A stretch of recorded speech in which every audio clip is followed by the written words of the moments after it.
Welcome to day 5 on the Cleveland Way. It's about 9 o'clock as I rejoin the National Trail, having camped in Hindeswell last night. Today's walk will be about 18 miles long, same as yesterday, taking me past Whitby around the halfway mark and then onto a campsite near Robin Hood's Bay.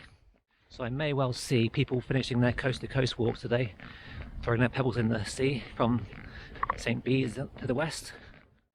And again, the sun's shining. There are very few clouds in the sky, and the ones that are there are bright and white. So it's going to be another excellent day for walking the coast. I had a really good night camping at Serenity Campsite last night, or Serenity Camping actually, in Hindeswell. I think the name Hindeswell as well comes from St. Hilda's Well. I saw a sign for that by the church in the village. But yeah, I was in such a good mood last night, it was incredible. I hadn't felt that good for so long. I got to the campsite around 4 o'clock-ish. Paid my £11 fee, that was fine. The guy there was really helpful and friendly and, you know, good to show you around where things are. Plenty of facilities there, plenty of space in your pitch. So I set my tent up and got all my wet gear out, which is basically everything I own, spread it around the pitch, and within like an hour it was all dry again. I put the inner up, put the sleeping kit in place, and I was good to relax then for the evening. It was just so good. And I ended up staying up till I think 8:30, just sat in the dark watching the moon rise and the stars come out. I was a bit cold, but nothing could get me down that last night. Another little bonus from that campsite, they've got a kettle in their washing up room, and for a donation of 50p you can either buy a tea bag or a hot chocolate or a coffee, and then a biscuit as well for a bit extra. But the kettle was crucial to me because I'm finding now that I'm really running out of gas for some reason. I'm not too sure why. It's either that my stove is a bit faulty or using too much gas, or more likely that I've packed the wrong gas canister. It's one of my old ones from last year, even though I bought a new one a few weeks ago. So we'll see how it goes, but there are plenty of cafes along the way, so if I got to skip breakfast one morning, I can find something on the way.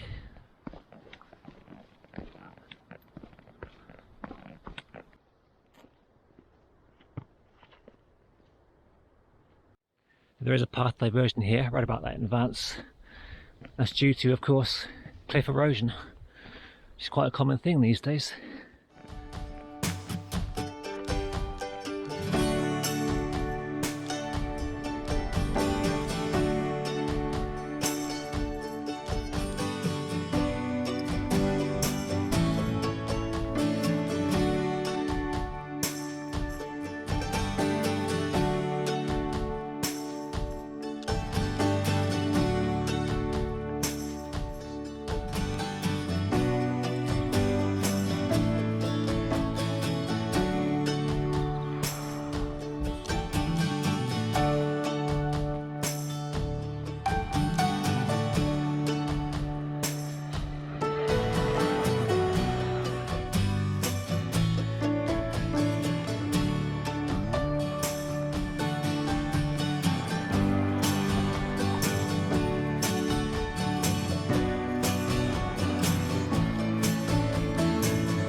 According to the sign back there, the Cleveland Way goes up right at the next gully, which is just ahead, I think.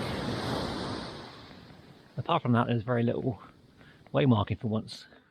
A couple of clues here then. There's the handrail of sorts up ahead, and just spotted a rock over here with the National Trail acorn on it. Confirmation.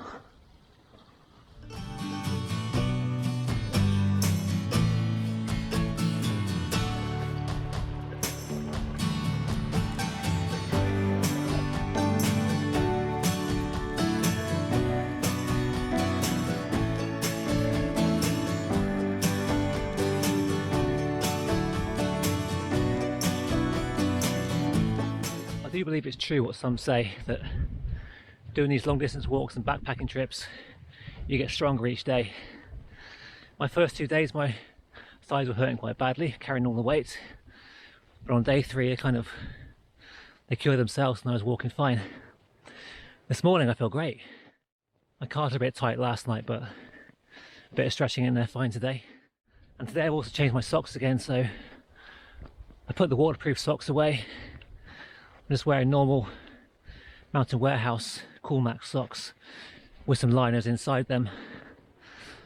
My feet feel light and dry.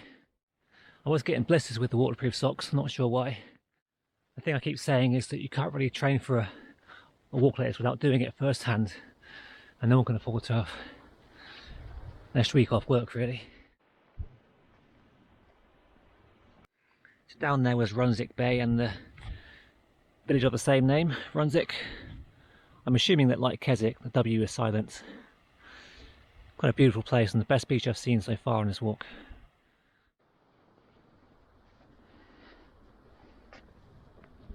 On yesterday's walk, just south of Saltburn on the cliffs, there were a series of plaques left on the ground with messages of support for people suffering with suicidal thoughts.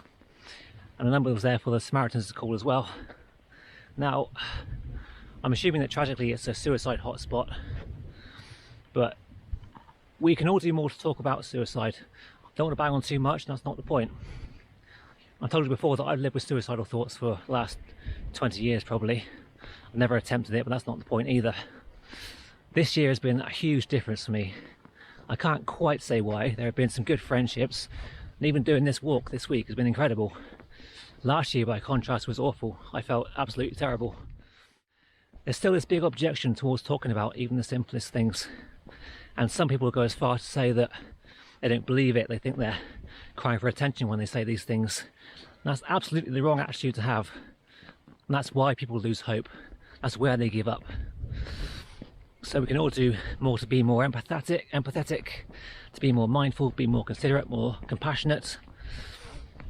It's not asking much really. It's also worth thinking that if one life is lost, then many others are affected. The people who love that person, they've lost. It's not just that one life. And while it is true that suicide is a big killer of men, what's not often talked about is that I know, well, what I learned recently is that more women attempt to take their own lives. Whether they succeed or not, it's not the point. So it's men and women who are suffering with this. And I, for one, have certainly met more women who have openly talked about attempting suicide in their past, and yeah, more so than the men I've met who talk about it.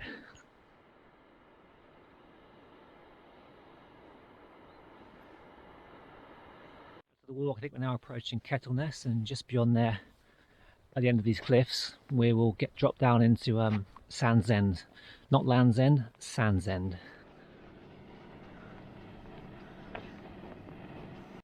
I haven't seen sheep on the path for a few days now. It's quite a novelty. I've seen no cattle either, which is a good thing.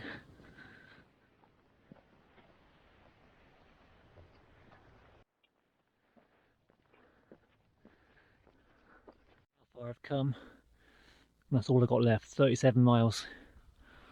And it is so tempting to think, I love the inset L there, it's so tempting to think that I could just cut my 3 days down to 2 somehow. That would currently mean doing 32 miles a day, not an 18, which I'm not going to do. I'm trying to enjoy this walk, not endure it. If this weather maintains, then I'm happy to carry on for 3 more days.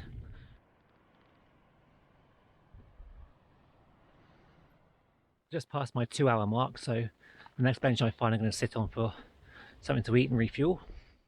I've still got a way to go down towards Sand's End though. I'm just past the junction for Lythe, which apparently has a bus service if you need it.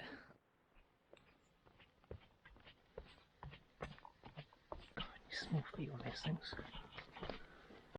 Quite a tricky descent here. The stones are a little bit wet. Highly recommend walking poles for this section. See, slippery. In good footing, but take your time.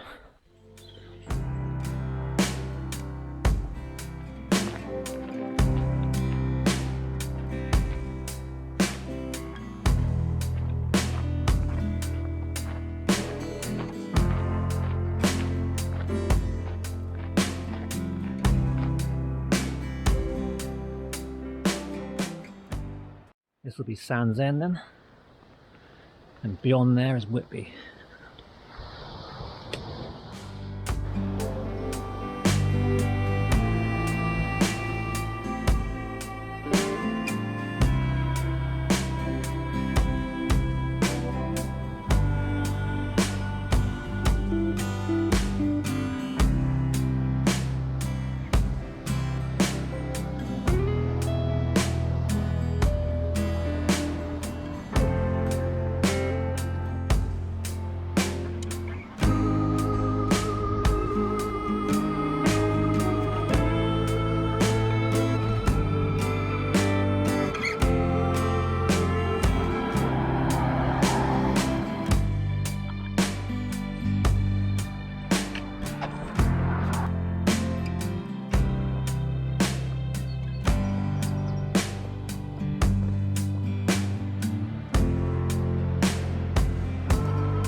Well, I'm not sure how much I filmed back there, but that was Whitby. By and large, the most uncomfortable experience I've had on the Cleveland Way. I'd rather go back, honestly, I'd rather go back to that wet night in the tent, getting my gear wet. I'm sure it's nice for a day out, but during an ongoing pandemic, hundreds of people down the roads, no spacing out between them, no distancing. Did not enjoy that at all. I'm still feeling quite anxious now about it all, but I'm away from there, away from the caravan park, and I'm gonna carry on a bit further and find somewhere for lunch. I really am serious. I'd rather go to North Wales on a bank holiday weekend and climb Snowdon 6 times in one day, queuing for the summit each time, and go through that again. If I do the coast to coast walk from St Bees to Robin Hood's Bay, I'm going to bypass Whitby. Jesus.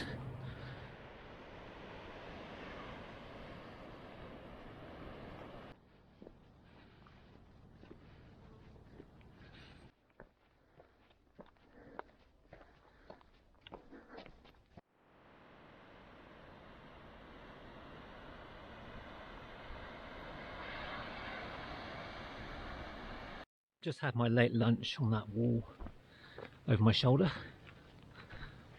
I probably sat there about 15 minutes, but the number of people who walked past from the southerly direction is insane. It's obviously a very busy part of the coast path here, and rightly so, I can see why, but yeah. I'm less than 3 miles away from Robin Hood's Bay, and not far from there I'll find tonight's campsite. Now, I'm planning to stay at, I think it's Hook's House Farm. I inquired with them a few weeks ago about staying there, and they said that'd be fine, just let us know when you're coming. I haven't done that. I could have phoned up a few days ago, I haven't done that. Just tried phoning now and I've got no signal on my phone, so no, I'm going to try and go down there anyway, see what they say. The worst thing they can say is no, and I'll find somewhere else nearby. I've seen plenty of this today, up and down these steps.